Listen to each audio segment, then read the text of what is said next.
Chapter 5 The Giant Killers. Leslie liked to make up stories about the giants that threatened the peace of Terabithia, but they both knew that the real giant in their lives was Janice Avery. Of course, it wasn't only Jess and Leslie that she was after. She had two friends, Wilma Dean and Bobby Sue Henshaw, who were almost as big as she was, and the three of them would roam the playground, grabbing up hopscotch rocks, running through jump ropes and laughing while second graders screamed. They would even stand outside the girls' room first thing every morning and make the little girls give them their milk money before they'd let them go to the bathroom. Maybelle, unfortunately, was a slow learner. Her daddy had brought her a packet of Twinkies, and she was so proud that as soon as she got on the bus, she forgot everything she knew and yelled to another first grader, "Guess what I got in my lunch today, Billie Jean?" "What?" "Twinkies!" She shouted so loud you could have heard her in the back seat even if you were deaf in both ears. And out of the corner of his eye, Jess thought he saw Janice Avery perk up. When they sat down, Maybelle was still screeching about her dadgum Twinkies over the roar of the motor. "My daddy brung 'em to me from Washington." Jess threw another look at the back seat. "You better shut up about those dang Twinkies," he said in her ear. "You're just jealous 'cause Daddy didn't bring you none." "Okay." He shrugged across her head at Leslie to say, "I warned her, didn't I?" And Leslie nodded back. Neither of them was too surprised to see Maybelle come screaming towards them at recess time. "She stole my Twinkies," Jess sighed. "Maybelle, didn't I tell you?" "You got to kill Janice Avery. Kill her, kill her, kill her." "Shh," Leslie said, stroking Maybelle's head. But Maybelle didn't want comfort. She wanted revenge. "You got to beat her up into a million pieces." He'd soon tangle with Mrs. Godzilla herself. "Fighting ain't going to get back nothing, Maybelle. Them Twinkies is well on their way to padding Janice Avery's bottom by now." Leslie sniggered, but Maybelle was not to be distracted.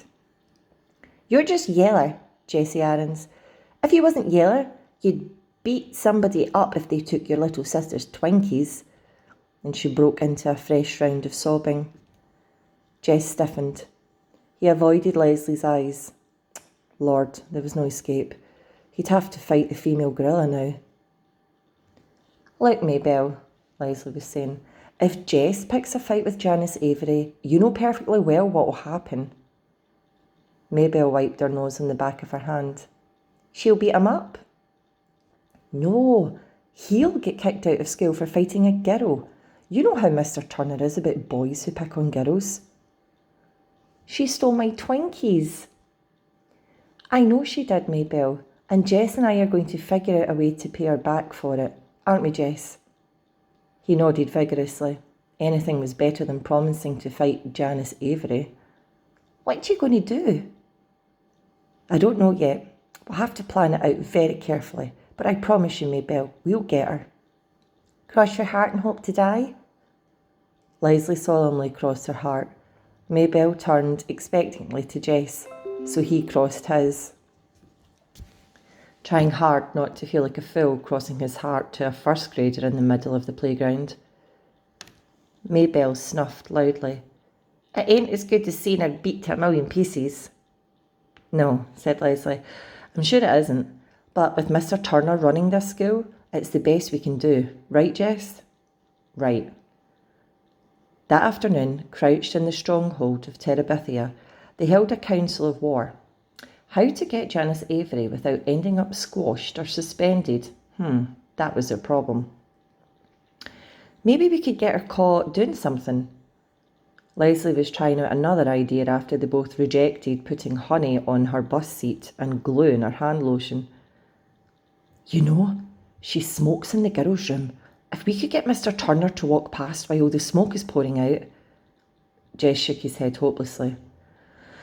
"Oh, it wouldn't take her 5 minutes to find out who squawked." There was a moment of silence while they both considered why Janice Avery might do to anyone while they both considered what Janice Avery might do to anyone who reported her to the principal. "We got to get her without her knowing who'd done it." "Yeah," Leslie chewed away at a dry apricot. You know what girls like Janice... Do you know what girls like Janice hate the most? What? Being made a fool of. Jess remembered how Janice had looked that day that he had made everyone laugh at her on the bus, and Leslie was right. There was a crack in the old hippo hide. Yeah, he nodded, beginning to smile. Yeah. Do we get her about being fat? How about, Leslie began slowly, how about boys? Who's she stuck on? Oh, Willard Hughes, I reckon. Every girl in the 7th grade slides to the ground when he walks by. Yeah, Leslie's eyes were shining. The plan came all in a rush. We write her a note, you see, and pretend it's from Willard. Jess was already getting a pencil from the can and yanking a piece of notebook paper out from under a rock, and he handed them to Leslie. No, you're right. My handwriting's too good for Willard Hughes. He got set and waited. Okay, she said.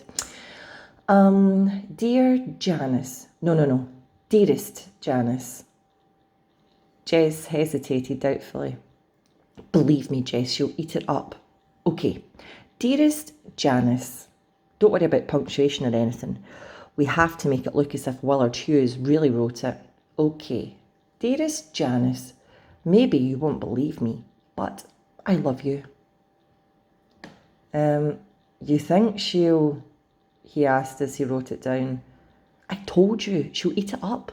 Girls like Janice Avery believe just what they want to in this kind of situation. Okay now, if you say you do not love me, it will break my heart. So please don't. If you love me as much as I love you, my darling. Hold it. I can't write that fast. Leslie waited, and when he looked up, she continued in a moony voice. Meet me behind the school this afternoon. After school. Do not worry about missing your bus. I want to walk home with you and talk about us. Put the us in capitals. My darling, love and kisses, Willard Hughes. Kisses? Yeah, kisses. Put a little row of X's in there too. She paused, looking over his shoulder while he finished. Oh yeah, put P.S. He did. Don't tell anybody. Don't tell nobody.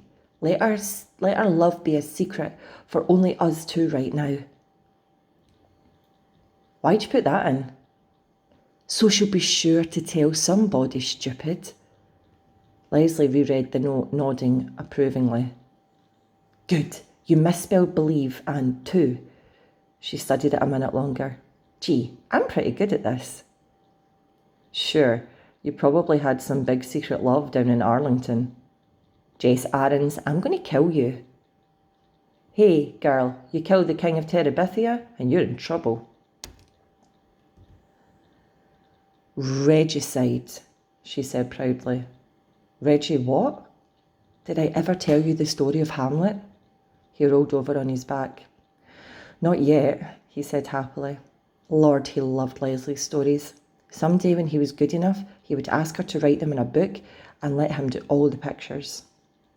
Well, she began, there was once a prince of Denmark named Hamlet. In his head, he drew the shadowy castle with the tortured prince pacing the parapets. How could you make a ghost come out of the fog? Crayons wouldn't do it, of course, but with paint you could put one thin colour on top of another so that you would begin to see a pale figure moving from deep inside the paper. He began to shiver. He knew he could do it if Leslie would let him use her paints. The hardest part of the plan to get Janice Avery was to plant the note. They sneaked into the building the next morning before the first bell. Leslie went several yards ahead so that if they were caught, no one would think they were together. Mr. Turner was death on boys and girls that he caught sneaking around the halls together. She got to the door of the 7th grade classroom and peeked in. Then she signalled Jess to come ahead. The hairs prickled up his neck. Lord, how will I find her desk? I thought you knew where she sat. He shook his head. I guess you'll have to look in every one until you find it. Hurry, I'll be the lookout for you. She closed the door quietly and left him shuffling through each desk, trying to be careful not to make a mess. But his stupid hands were shaking so much he could hardly pull anything out to look for names. Suddenly, he heard Leslie's voice. Oh, Mrs. Pierce. I've just been standing here waiting for you. Lord, the 7th grade teacher was right out there in the hall, heading for this room. He stood frozen. He couldn't hear what Mrs. Pierce was saying back to Leslie through the closed door. Yes, ma'am, there's a very interesting nest on the south end of the building, and since, Leslie raised her voice even louder, you know how much I love science and how much you know, I was hoping you could take a minute to look at it with me and tell me what built it. There was a mumble of a reply. Oh, thank you, Mrs. Pierce. Leslie was practically screaming. It won't take but a minute, and it would mean so much to me. As soon as he heard their retreating footsteps, he flew around the remaining desks until, oh, joy, he found it. He found one with a composition book that had Janice Avery's name on it. He stuffed the note on top of everything else inside the desk and raced out of the room to the boys' room, where he hid in one of the stalls until the bell rang to go to homeroom. At recess time, Janice Avery was in a tight huddle with Wilma and Bobby Sue. Then, instead of teasing the little girls, the three of them wandered off arm in arm to watch the big boys' football. As the trio passed them, Jess could see Janice's face all pink and prideful. He rolled his eyes at Leslie and she rolled hers back at him. As the bus was about to pull out that afternoon, one of the 7th grade boys, Billy Morris, yelled up to Mrs. Prentons that Janice Avery wasn't on the bus yet. It's okay, Miss Pretends, Wilma Dean called up. She ain't riding this evening. Then in a loud whisper, reckon you'll know that Janice has a heavy date with you-know-who. Who? Asked Billy. Willard Hughes. He's so crazy about her, he can't hardly stand it. He's even walking her all the way home. Yeah? Well, the 304 just pulled out with Willard Hughes on the back seat. If he's got a big date, he don't seem to know much about it. You lie, Billy Morris. Billy yelled a cuss word, and the entire back seat plunged into a heated discussion as to whether Janice Avery and Willard Hughes were or were not in love, and were or were not seeing each other secretly. As Billy got off the bus, he hollered to Wilma, You just better tell Janice that Willard is going to be mad when he hears what she's spreading all over the school. Wilma's face was crimson as she screamed out the window. Okay, you dummy. You talk to Willard. You'll see. Just ask him about that letter. You'll see. Poor old Janice Avery, Jess said as they sat in the castle later. Poor old Janice. She deserves everything she gets, and then some. I reckon. But still, Leslie looked stricken.